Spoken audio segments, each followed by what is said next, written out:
السلام عليكم خوت.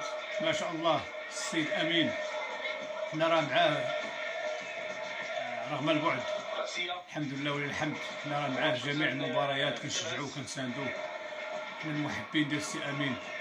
هذا السي العامري عبد العزيز ما شاء الله عنده فريق ما شاء الله ممتاز المغرب التطواني. السي امين محقق نتيجه ايجابيه الان، ها هي كتشوف فيها 2-0 امام المغرب التطواني. السي امين خونا وحبيبنا، كنتمناو ليه التوفيق ان شاء الله. الفوز اليوم اللي غيخليه يتقدم نحو الامام ان شاء الله والاقتراب من المقدمه. انا فايت مني قلتها للسي امين، كان ان شاء الله مع الايام غتكون حاضر في احدى المشاركات الافريقيه، وكان معنا هنا في اسفي ودوزنا معاه لحظات سعيده جدا. سي امين رجل جميل، قلب طيب، مدرب ورجل سخي، كيبغي الخير للناس وكيبغي الخير للغير. الله ما يخليش بلاش، الله يوفقه الله يوفقه. كنتمنى ليه حظ موفق ان شاء الله في هذه المباراه ديال اليوم، مع كل احتراماتي مكونات فريق المغرب التطواني. سعدوا حليم وحييكم والى اللقاء. لتشجيع فريق المغرب.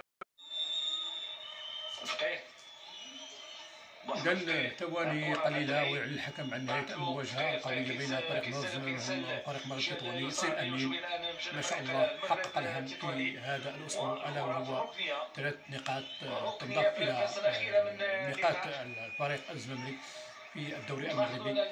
4 نقاط فقط تفصل عن المقدمة والمطارد المباشر للنهضة البركانية. أداء جيد لفريق نهضة الزمامري في هذه المواجهة ما شاء الله. كما قلتها من قبل، السيد امين بطريقه رائعه نشاهد كره حديثه وجميله.